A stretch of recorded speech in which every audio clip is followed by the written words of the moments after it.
Fala, galera do Meteoro Brasil! Não estamos ao vivo, essa entrevista aqui é gravada, está acontecendo logo após a entrevista exclusiva que fizemos com o Guilherme Boulos, sobre a crise do PSOL, sobre o marco legal dos games, sobre vários outros assuntos. Teve muito comentário aí, pô, vocês não vão entrevistar o Davi Decache? Vocês não vão ouvir o lado do Davi Decache? É claro que a gente vai ouvir, jornalismo feito com qualidade é dessa forma, a gente ouve todos os lados, vocês tiram as conclusões a respeito dessa crise interna do PSOL, e vamos de vinheta que eu vou trazer alguns esclarecimentos e vou puxar o Davi aqui para a gente conversar sobre isso. Vamos embora!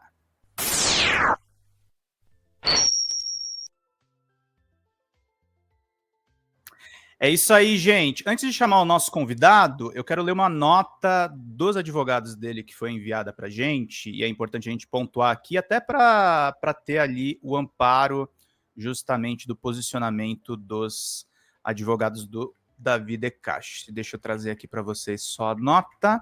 Ela está aqui. Nota de defesa de Davi Decache. Os advogados de Davi Decache vêm a público esclarecer pontos da nota publicada em 7 de fevereiro de 2025, intitulada Nota dos Deputados do PSOL de Todas as Lutas, enviada pelo grupo a veículos de imprensa. A nota divulgada pelo grupo PSOL de Todas as Lutas é assinada pelos deputados Guilherme Boulos, Érica Hilton, Luciane Cavalcante, Ivan Valente, Henrique Vieira, Talíria Petroni, Tarcísio Mota, Célia Chacriabá afirma que Davi Decache foi demitido por promover ataques públicos a parlamentares e a presidenta do PSOL. Essa alegação é falsa. Davi Decache atuou como assessor econômico da bancada de deputados do PSOL desde 2017. Ao longo de 8 anos, desempenhou suas funções com zelo e comprometimento, colaborando com diferentes líderes de bancada, inclusive aqueles de correntes políticas internas opostas às dele dentro do partido.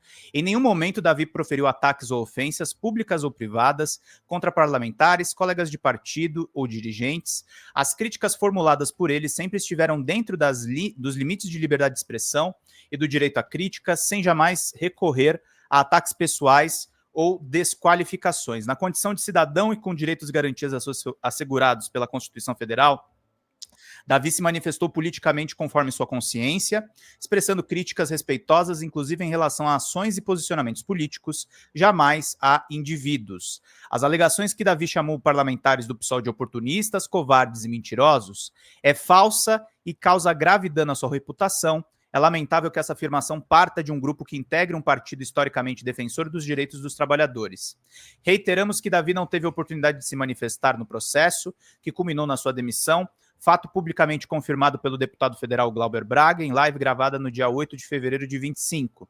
Além disso, é falsa a alegação de que foi constituída uma comissão de conciliação pelo conjunto da bancada dos deputados para tratar do tema relacionado ao assessor. O que ocorreu foi uma conversa informal com 2 parlamentares, sem o conhecimento de diversos membros da bancada. Importa destacar ainda que nessa conversa não foram apresentadas as acusações contidas na nota, assinada pelos 8 deputados, impossibilitando assim qualquer exercício do contraditório e da ampla defesa por parte de Davi. Por fim, repudiamos a fala do deputado Guilherme Boulos durante live do canal Meteoro, gravada em 14 de fevereiro de 2025. A alegação de que Davi Decache fez ataques públicos contra ele, Érica Hilton e Henrique Vieira é falsa e inadmissível.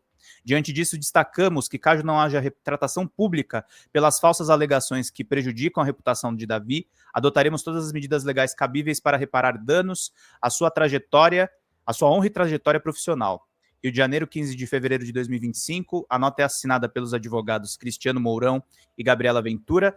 Eu quero reiterar que da parte do Meteoro é o seguinte, eu não sou responsável pelas declarações do deputado Guilherme Boulos, eu estava o entrevistando, inclusive até ia tratar desse assunto no final da live, ele que meio que se antecipou ali nas respostas. Então, são as declarações do Guilherme Boulos. E não para retratar, mas para entender melhor essa questão e até tirar dúvidas de fontes que conversaram comigo, de pessoas que estão acompanhando essa questão, eu quero chamar aqui o Davi e fazer uma pergunta direto e reto para ele. Davi, você vai sair do PSOL? Explica para a gente. Muito obrigado pela oportunidade da gente bater um papo. Eu que agradeço pela oportunidade, Pedro. Não vou sair do PSOL. Vou continuar no partido. Eu acho que hoje é o mais importante instrumento de luta institucional da esquerda no Brasil. Então, o PSOL tem um papel fundamental na luta pela consolidação da democracia, na luta pela manutenção de direitos e avanços sociais. Então, não vou sair do PSOL e também vou continuar na Câmara dos Deputados assessorando os mandatos do nosso campo. Davi, quando você foi demitido desse cargo de assessoria,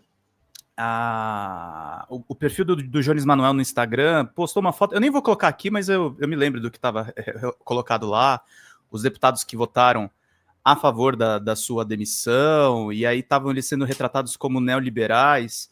E aí eu queria que você tivesse uma dúvida mesmo, que foi uma informação que chegou a mim, e o Daniel Cara também falou numa live, aliás, numa live que ele não fez ataques a você, disse que gosta muito do seu trabalho, que é seu admirador, mas ele colocou que os votos da Erundina e do Chico Alencar, na verdade, eles queriam prolongar o processo para ouvir mais você, eles não teriam necessariamente votado contra a sua demissão. Como é que foi esse processo? Explica pra gente aqui no Meteoro. Vamos do começo, porque isso foi uma informação que chegou para mim, e aí colocou um pouco em dúvida aquele post.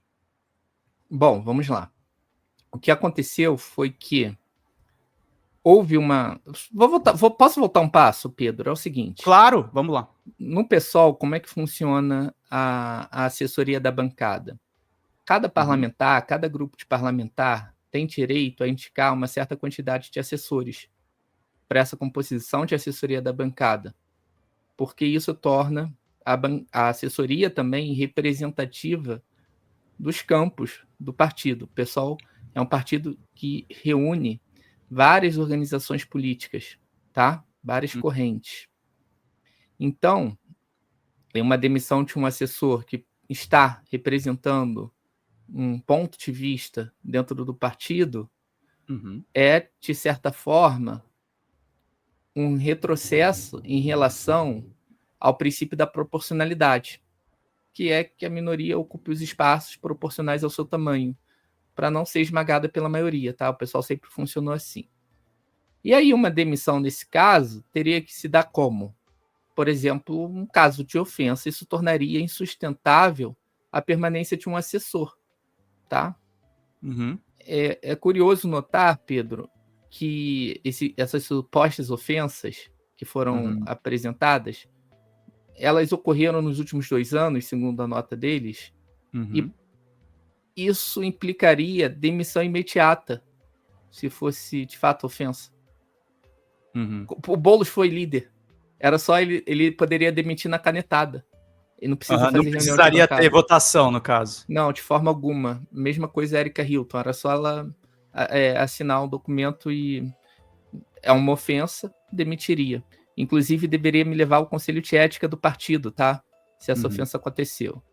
Bom, o que há são posicionamentos políticos que fazem parte e sempre fizeram do debate interno do PSOL, inclusive debate interno realizado por assessores da bancada. Sempre foi assim, tá? Inclusive, eu era da corrente do Guilherme Boulos, para quem não sabe. Tá? Você mudou de corrente, então? Você foi pro... no período, inclusive no período que ele fala que eu estava ofendendo ele nunca me expulsou da corrente. Entendi. Eu saí quando eu quis, ele nunca me expulsou. É curioso, né? Por que ele não me expulsou da corrente? Se existia ofensas. Bom. E o que acontece é que eles levam isso para reunião de bancada, né? Sem avisar, avisando só no mesmo dia. 1 hora antes, 2 horas antes, pro Glauber, pra Fernanda, pra Sâmia, Erundina. E a gente chega numa reunião de bancada com um clima muito tenso, né? Porque não é a demissão de um assessor. Ali é um debate, isso é manifestação de um problema muito mais profundo que está acontecendo no pessoal nesse momento, tá? Que é o respeito ou desrespeito à minoria e ao direito à crítica dentro do partido. Nosso partido sempre foi assim. Partido riquíssimo por conta das divergências. Foi colocado em votação, sim, a minha demissão. Só que o que acontece? O deputado Glauber, inclusive também apoiado pelo deputado Chico, pela deputada Erundina, falou o seguinte antes. Vamos, então, chamar o Davi para ele se posicionar. O Glauber fala isso publicamente, né? Também aí tem a manifestação dele pública sobre isso. Vamos chamar o Davi para ele ter o direito de se posicionar diante do que vocês estão falando. né? Diante disso que vocês estão apresentando, o que ele tem a dizer é importante, né, também nesse processo. Foi uma reunião de 2, 3 horas. E eles negam isso. E a votação, ela ocorre para esses dois aspectos. Entende? E tem parlamentares que dizem o seguinte, obviamente é um voto contra a demissão. Eles diziam o seguinte, o Davi nem escutado foi, como é que vocês vão demiti-lo? É isso. Então, por definição, é um voto contra a demissão. Entendi. Por definição, tá? Claro que após me escutarem, eles poderiam tomar outra decisão. Claro. Perfeito? Mas a posição do Chico Alencar, que é do campo político mais amplo, que é do Partido de Todas as Lutas, foi de que seria injusto, seria inadequado eu não ter nenhum direito de me posicionar, de me defender. Eu trabalhei 8 anos e avaliação... Eu trabalhei com líderes de diversas tendências políticas, tá? Inclusive, eu fui do campo de oposição ao Glauber, Fernando e a Sâmia. Tá bom? Ah, você era da oposição a eles, então. Daí... eu era do campo do Boulos. E assim, eu trabalhei com a Fernanda como líder, com a deputada Fernanda e com a deputada Sâmia, quando eu ainda estava no campo na corrente do Boulos, tá? E elas sempre tiveram uma avaliação muito positiva de mim. Sabe? É curioso isso. E aí, quando o Boulos entra, a situação, toda a forma de funcionamento do pessoal, não só na bancada, muda. Há uma mudança, sabe? E eu acho que é legítimo discutir isso com a militância. Qual é o pessoal que nós queremos ser? Mas você acha que tem essa mudança de postura pela proximidade do Boulos ao Lula, ao governo? É isso? Tem uma dupla... São duas coisas que... São duas coisas distintas, embora elas se entrelacem, tá? Uma questão é de método de funcionamento de uma organização política. Tá. O Boulos, ele não participa da construção do pessoal como partido. Ele não vem da nossa cultura organizacional, tá? Claro. Então, ele tem uma perspectiva de cima para baixo, muito centralizadora, e ele acha, isso daí tem provas, tá?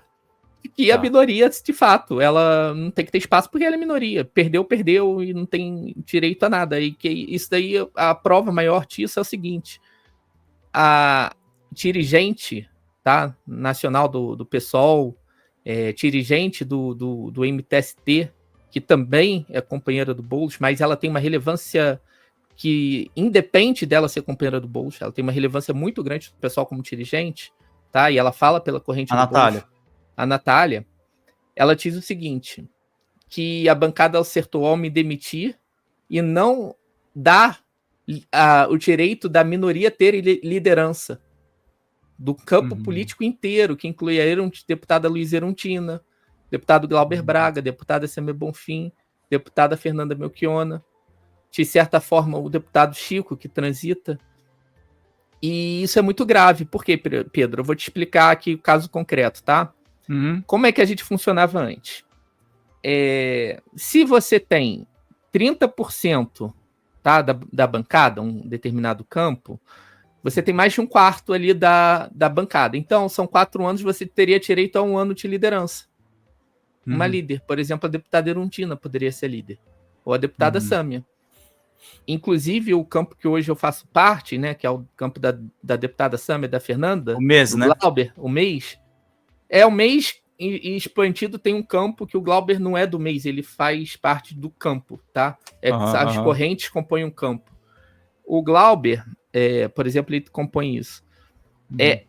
A gente já teve maioria na bancada.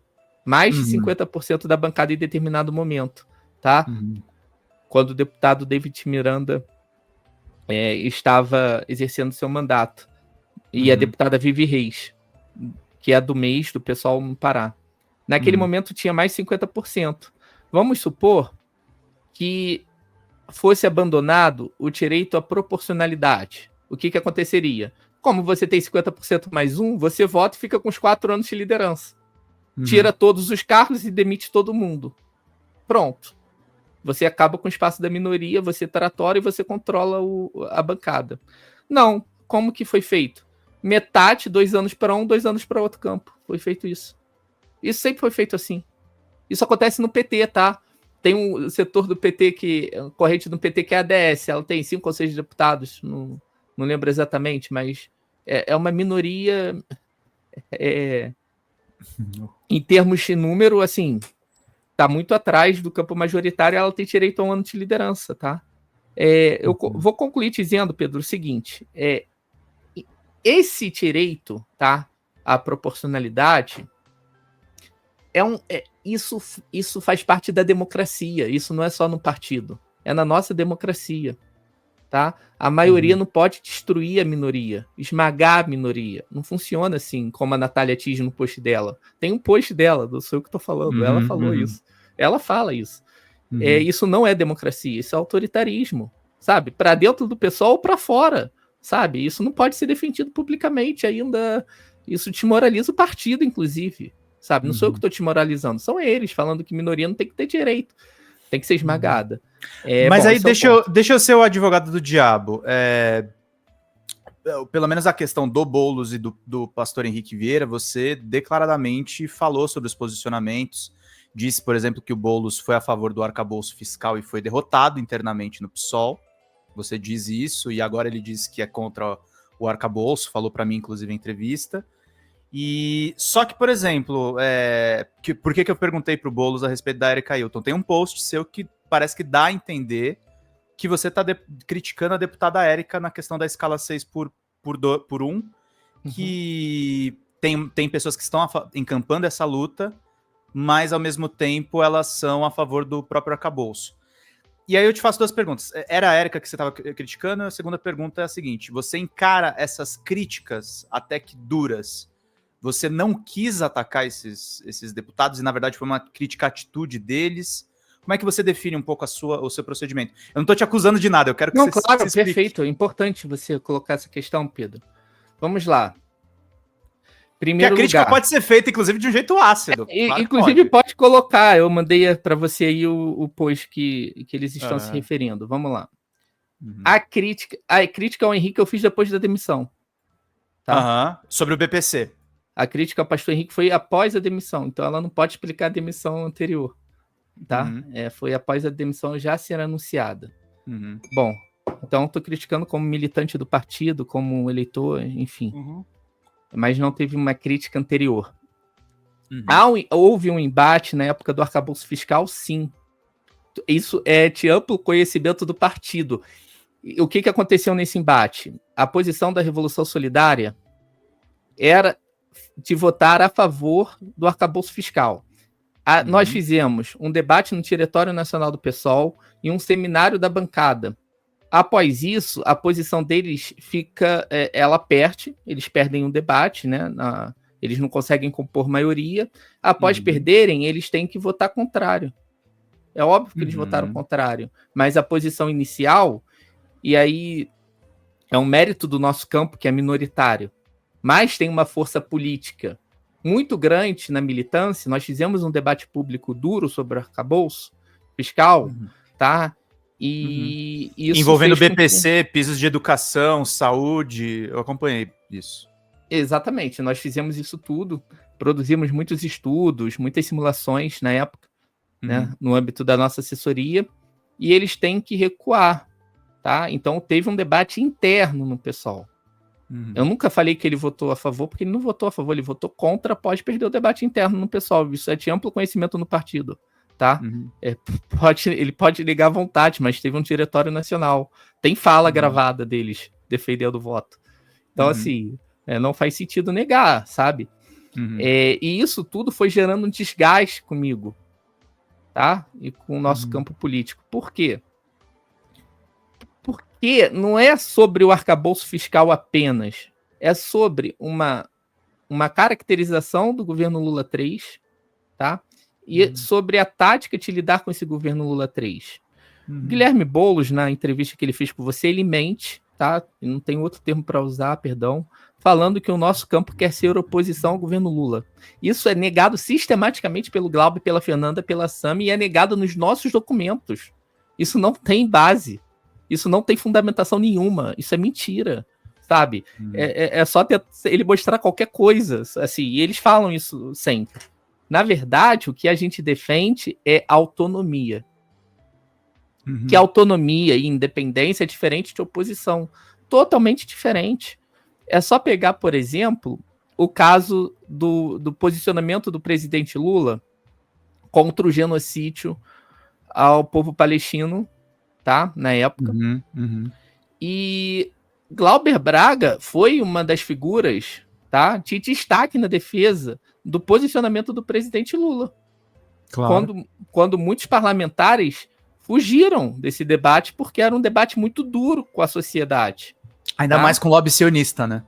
Ainda mais com lobby sionista. Então, nós sempre tivemos uma posição de que apoio ao que tem que ser apoiado e enfrentamento à extrema-direita quando ela está com o governo. Tá? Isso daí é um consenso. Qual é a divergência, então, Pedro? Por exemplo, caso do arcabouço fiscal ou do pacote fiscal, né, que são coisas diferentes. O arcabouço fiscal e o pacote fiscal. Nosso posicionamento é que o PSOL, antes de representar um governo A ou B, nós representamos a classe trabalhadora e nós temos que ter autonomia para fazer essa crítica e defender direitos. Por quê? Porque se nós não fizermos a crítica, ninguém mais fará. Perfeito? Claro, há parlamentares do PT, né, em casos pontuais, que também fazem críticas. Né? No pacote fiscal do final do ano, alguns deputados do PT votaram contrário ao um projeto do partido, inclusive. Né? Mas nós não podemos esperar isso. Então o pessoal cumpre essa função hoje de ser um partido que pode ter autonomia para fazer críticas necessárias quando o governo está cedendo aos interesses do mercado financeiro, entregando ao mercado financeiro. Por quê? Porque o presidente Lula, ele é um político que ele mede a temperatura. Claro. Tá? Então, se ele vê que não tem nenhuma reação do nosso campo, no campo da esquerda, obviamente, ele vai ceder para Faria Lima para o mercado financeiro, sabe? Só vendo a reforma ministerial, né? Só vendo a reforma ministerial e vários outros casos. Então, é muito importante você ter um polo com autonomia, inclusive, para fazer críticas duras quando elas devem ser feitas. Essa é a diferença, tá, tática entre os dois campos. Não existe diferença sobre ser oposição ou não. Ninguém quer ser oposição e se alinhar à extrema-direita para derrotar o governo. Isso é uma loucura. Inclusive, há uma outra caracterização de fundo, Pedro, que eu acho fundamental para entender isso tudo que está acontecendo. Nós entendemos, tá? Isso tudo que eu estou falando tem vários documentos e artigos publicados pelo nosso campo, vários. Nós entendemos o seguinte, que o neoliberalismo progressista, tá? Ou o neoliberalismo fantasiado de progressista, ele gera um esgarçamento do tecido social profundo. E com esse esgarçamento do tecido social profundo, a população desesperada, sem esperança no futuro, ela vira uma presa fácil da extrema-direita, que se coloca como antissistema contra isso tudo que está aí. Isso tem acontecido no mundo todo. Veja o Macron na França e a Le Pen. Macron, que inclusive traiu a esquerda, né? Macron, inclusive, que traiu a esquerda, né? Ele é um símbolo do que é esse neoliberalismo progressista. Então, essa é uma questão de caracterização. Então, nós temos que combater as políticas neoliberais de forma muito dura, porque elas vão abrir as portas para a extrema-direita se fortalecer no Brasil ainda mais. Tá? Veja o caso do BPC no final do ano passado. Veja, por exemplo, a falta de orçamento para reajustar o Bolsa Família. Veja a falta de orçamento, por exemplo, para ter medidas concretas de combate à alta nos alimentos. Isso tudo é falta de orçamento por conta do arcabouço fiscal. Então, se a gente consegue frear, tá, essas políticas neoliberais do governo, isso inclusive é bom para o próprio governo. Porque a extrema-direita ela ganha espaço quando a gente decepciona o povo. Tá? Davi, você nunca... Não, Pedro, termina. só... Desculpa mesmo. E qual é a posição, então, do outro campo do PSOL, tá? Especialmente do setor da corrente Revolução Solidária do Guilherme Boulos, não de todo o PTL, tá? Que dentro desse campo tem várias correntes. Quando ele foi líder, o compromisso maior dele era mostrar para o governo que ele conseguia entregar os 13 votos da bancada. Tá bom? Entendi. Então, mostrar que ele é a base do governo e tentar mostrar serviço. Era isso. Assim, não teve diálogo, não teve conversa com a assessoria sobre pacote fiscal, sobre nada disso. Foi tudo muito, muito mal feito, um trabalho muito ruim deles, né? E o nosso campo fez um trabalho de excelência, tá? E para fora. Então, eu acho que é importante um pessoal autônomo, e eles acham que um pessoal, como é base do governo, ele tem que apoiar o governo sempre que isso não cause um custo político também para ele muito grande, que tem coisas que se ele votar, o custo é muito alto, tá? Extração de petróleo da Foz do Amazonas. Eu perguntei, ele falou que é contra. Sim. Isso daí é porque é consolidado no PSOL, inclusive, esse debate, tá? Mas, por exemplo, teve algumas votações que ele recua ali, que às vezes não tem nada a ver com o governo. Por exemplo, quando ele se nega a votar contra o aumento de pena de furto, projeto do Kim. Isso é um debate consolidado na esquerda mundial, mesmo a esquerda neoliberal. Tem esse debate consolidado, que aumentar a pena de furto é racismo. Tá? É racismo estrutural, você vai afetar os jovens negros periféricos. Aumentar o encarceramento, tudo mais. Aumentar o encarceramento. Enfim, então ele tem... A ação dele tática vai muito no sentido do ponto de vista eleitoral e eleitoreiro, visando a eleição, cálculo político eleitoral e cálculo político sobre ganhos e perdas com o governo federal. Enquanto o nosso campo ele tem um horizonte que é ainda socialista e que isso é muito difícil, é muito duro manter essas posições, é muito impopular, você perde voto, inclusive. Tá? Claro. Você tem... porque a ideologia dominante é da classe dominante. Então, quando você, por exemplo, combate o aumento de pena de furto, renúncias tributárias para termoelétrica a carvão e a gás, que ele chegou a dar voto favorável em coisas assim, você vai ter um custo com alguns setores, inclusive da esquerda, que são contra as questões ambientais. Nisso ele está certo, porque tem uma posição consolidada no pessoal e também nem no governo isso é uma posição que tenha convergência total, né, no governo Lula. Tem várias resistências dentro do governo Lula, enfim. Ponto é esse, Pedro. Há uma divergência tática sobre qual é a melhor forma de se combater a extrema-direita.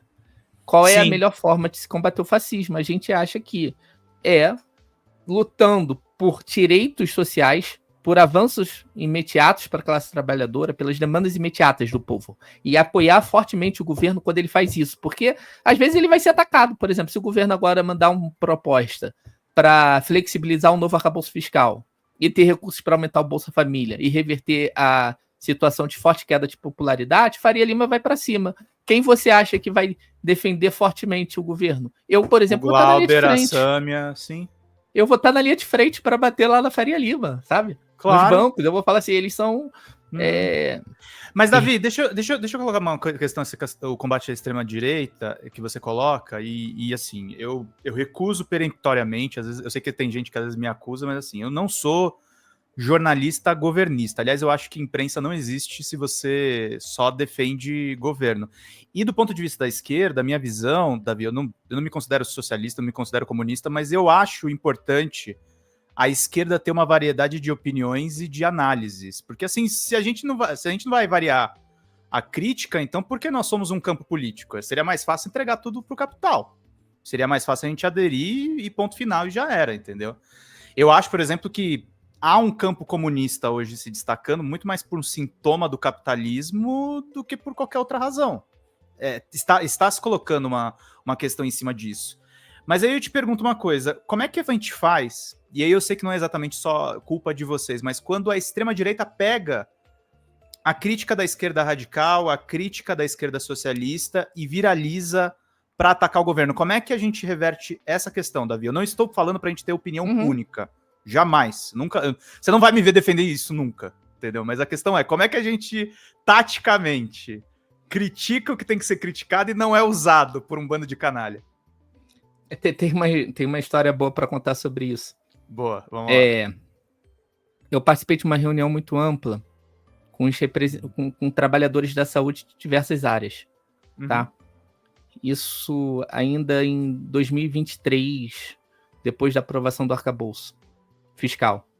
Bom, e ali já estava demonstrado que haveria uma incompatibilidade do arcabouço fiscal com o piso da saúde, que isso geraria problemas para o piso da saúde. Bom, e me chamaram para essa reunião e eu fiz uma exposição muito mais sobre características técnicas do arcabouço fiscal e por que ele era incompatível com o piso. E aí depois as perguntas foram abertas, né, para as pessoas.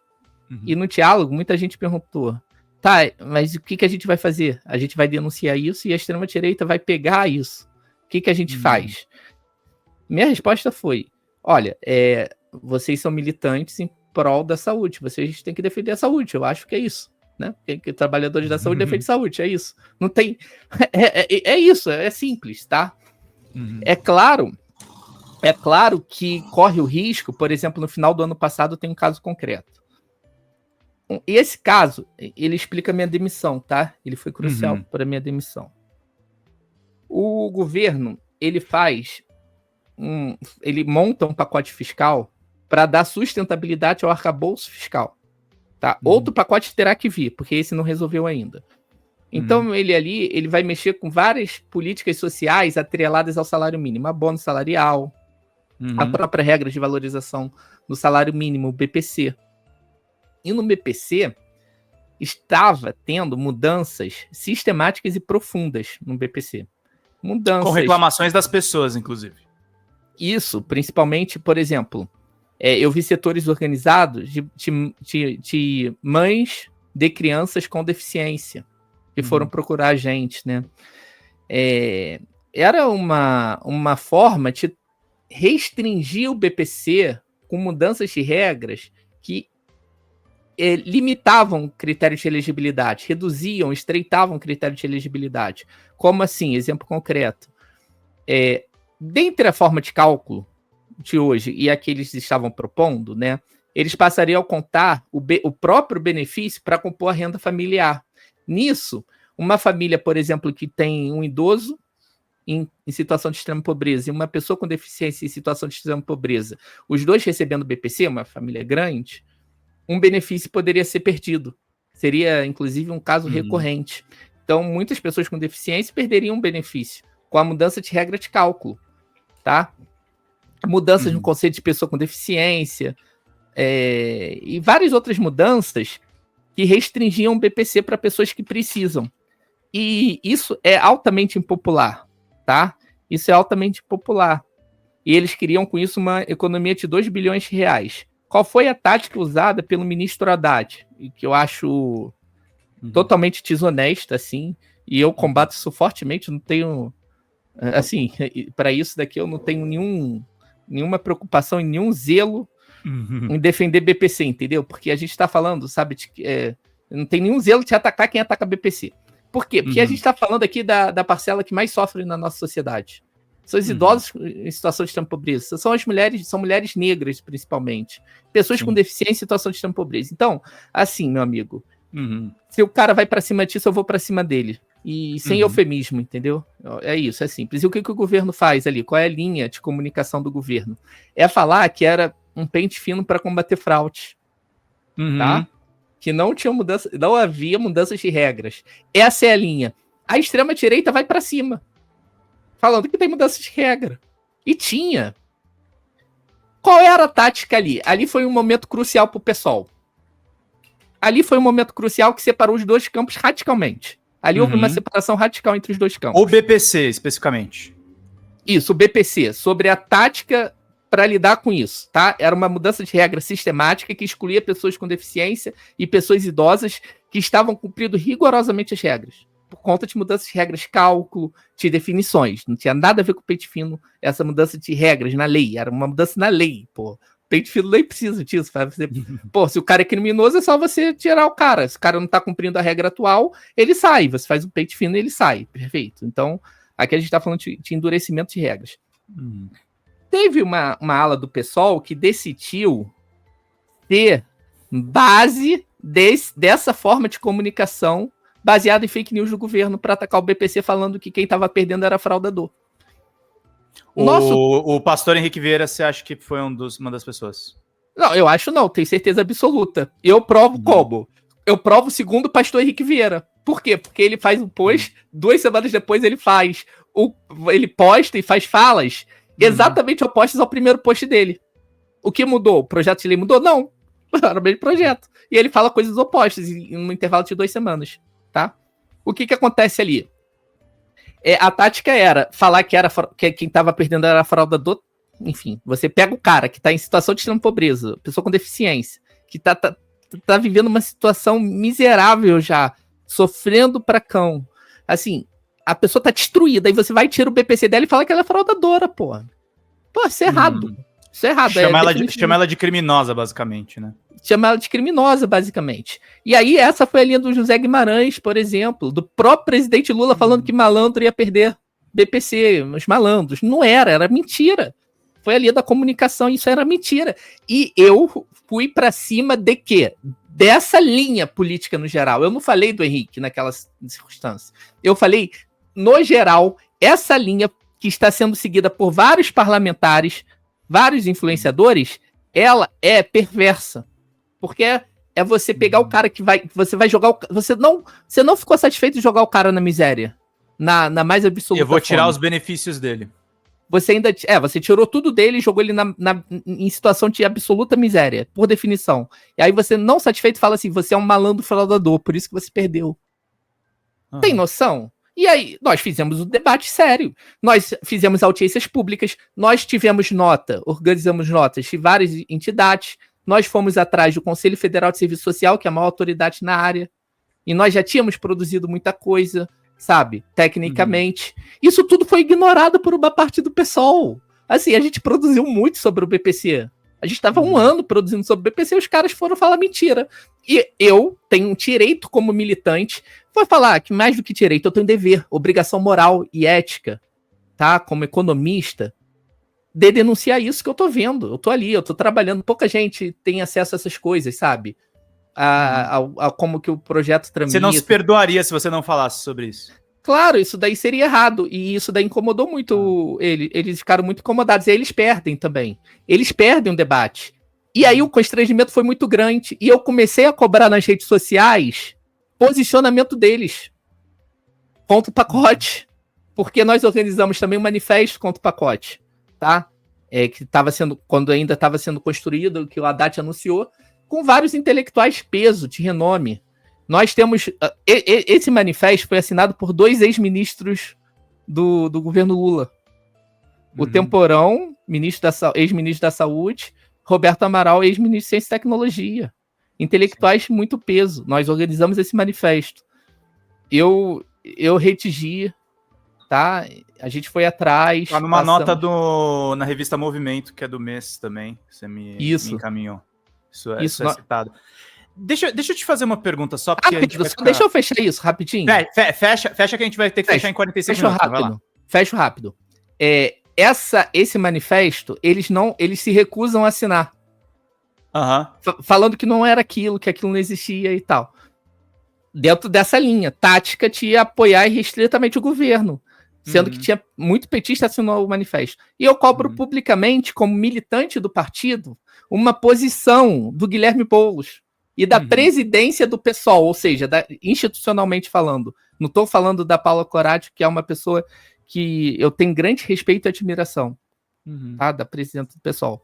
Mas você discorda do posicionamento dela enquanto presidenta, né? Eu discordo do posicionamento dela enquanto presidenta do PSOL, tá?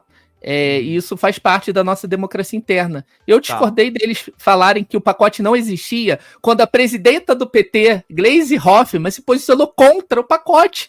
E aí eles falavam que o pacote não existia, que aquilo lá a gente estava inventando para virar uma discussão de louco, né, Davi? Era uma discussão de louco. E aí eu escrevo um texto falando isso, e inclusive faço um post falando assim: olha, gente, aqui é a presidenta do PT, Gleisi, criticando o pacote fiscal do governo Lula. por que vocês vão continuar falando que esse pacote não existe?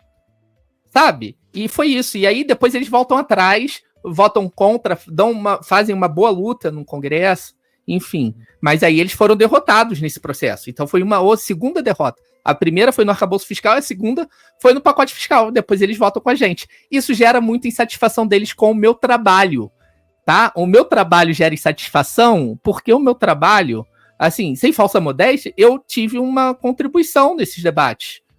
Importante dentro do PSOL, sabe? Isso gerou incômodo, porque eu ajudei muito ali, naquele momento, a desmontar o novo arcabouço fiscal e depois ajudei a combater uma fake news que, infelizmente, vinha do governo. Um gancho aqui, só para a gente puxar, antes de chegar no final da entrevista. Davi, eu tenho recebido informações em primeira mão sobre o MBL, e aí uma coisa me preocupa nessa crise interna do PSOL. A gente tem a situação delicada do Glauber no Congresso, com o risco de cassação do mandato. O Boulos se manifestou contra a cassação do Glauber. A relação interna do PSOL não fica esgarçada com a sua demissão? É porque não se trata da minha demissão. A minha demissão é um sintoma de um método que o Boulos quer impor ao PSOL de negação da proporcionalidade. Da eliminação da proporcionalidade como um direito. Então eu sou um sintoma disso. Isso vai acontecer em outros espaços, como está acontecendo, por exemplo, quando a Natália, dirigente da corrente do Boulos, diz que a minoria não vai ter direito à liderança. Pronto, que minoria não vai ter direito pela primeira vez na história do pessoal, isso vai acontecer, e ela acha isso ótimo, tá? Então, obviamente, eles esgarçaram uma relação que existia no pessoal, que a gente sempre teve debates muito duros, mas a gente tinha regras para que esse debate não virasse guerra, tá? Porque você acha que vai virar guerra? Porque eles abrem uma guerra quando eles querem eliminar a minoria. Sabe? A gente vai fazer o quê? Elimina aí, pô. Acaba com proporcionalidade, destrói a gente vai embora. Entende? Isso não faz sentido nenhum. E, obviamente, eles falam isso publicamente. O que a gente vai fazer? É lutar. Porque, inclusive, se a gente fosse maioria, a gente defenderia o direito da minoria a existir e ser forte também. Porque isso é muito importante para a vida do partido. Sim. Para a dinâmica democrática, sabe? É muito triste o que está acontecendo hoje no PSOL. É muito triste. Sim. Essa posição não é do PTL, não, tá? Da proporcionalidade. Tem que ser justo. Essa posição, o PTL é o partido, é o pessoal de todas as lutas que assina uma nota.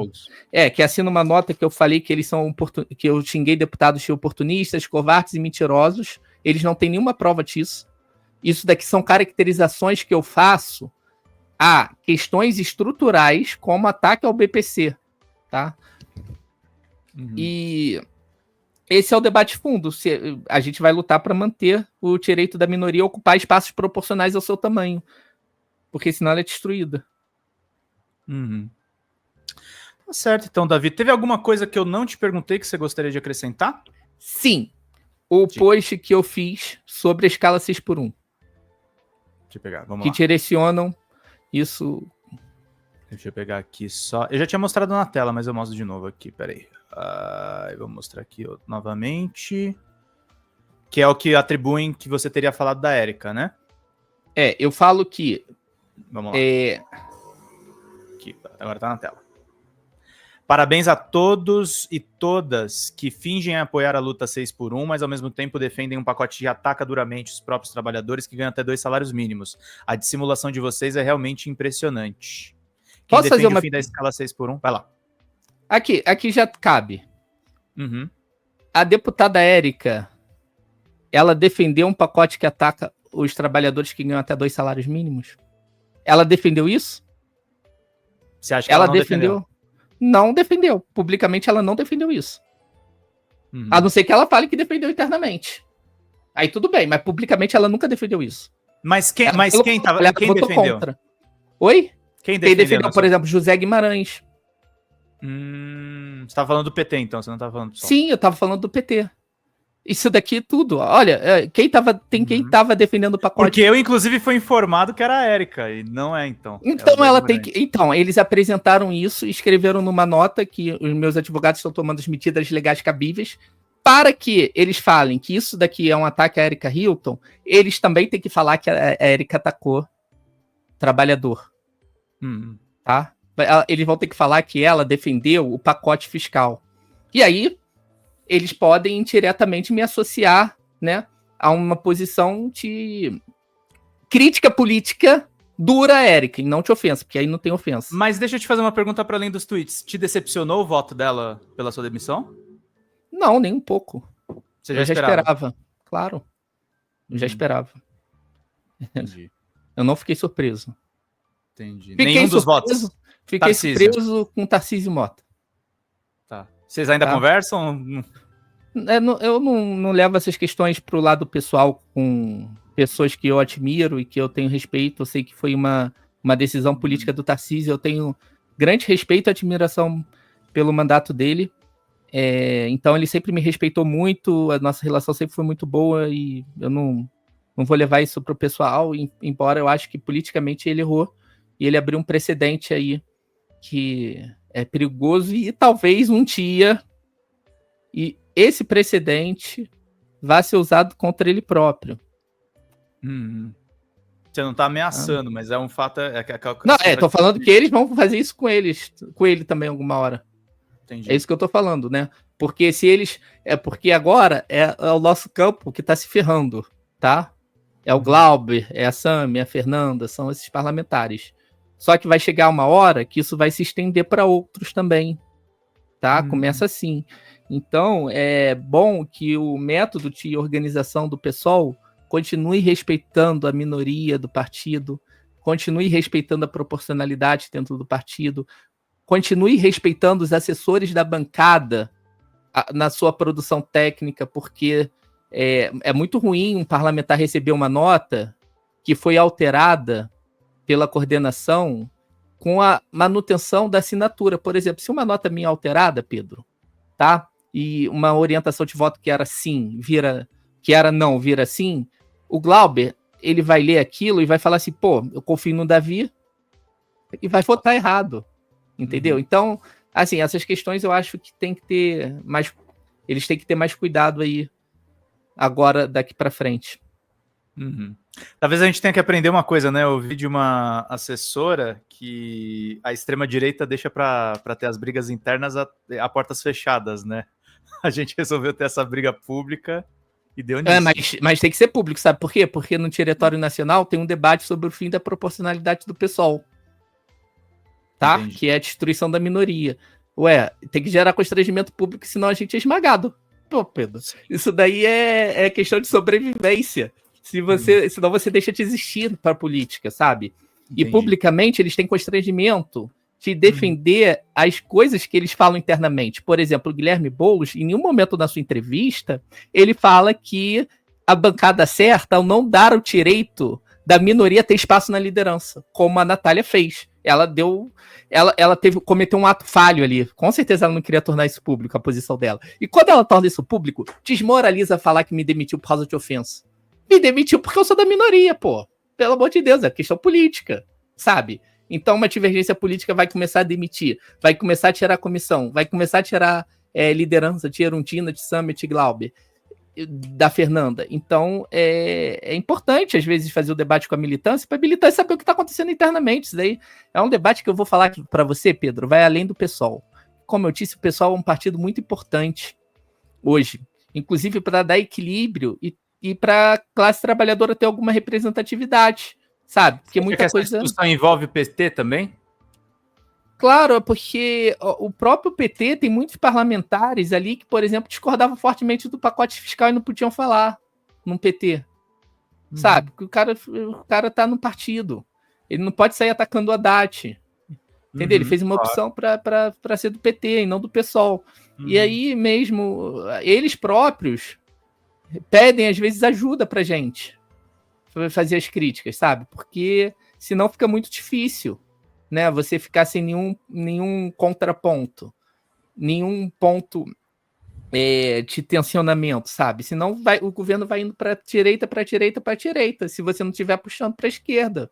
Então fala sobre toda a política nacional, tá? Se não fosse o PSOL, o arcabouço fiscal seria uma coisa linda e maravilhosa, o pacote fiscal seria uma coisa linda e maravilhosa, e a extrema-direita ia ganhar o debate. Então eu acho que o pessoal é fundamental, embora tenha uma bancada de 13, faz um barulho enorme. A gente derrubou o orçamento secreto, inclusive, com só 13. Uhum. E aquelas entradas no próprio Supremo Tribunal Federal, né? É isso. Isso.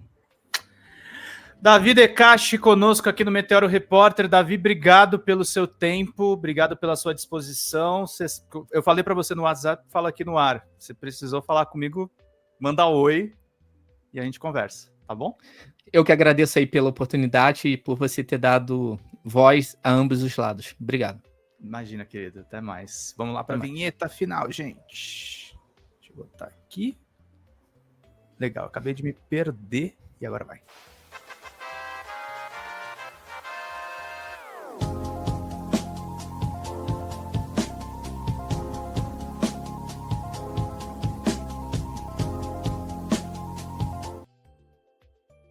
É isso aí, gente. Vida longa e próspera. Cuidem dos seus. Até mais. Tchau, tchau.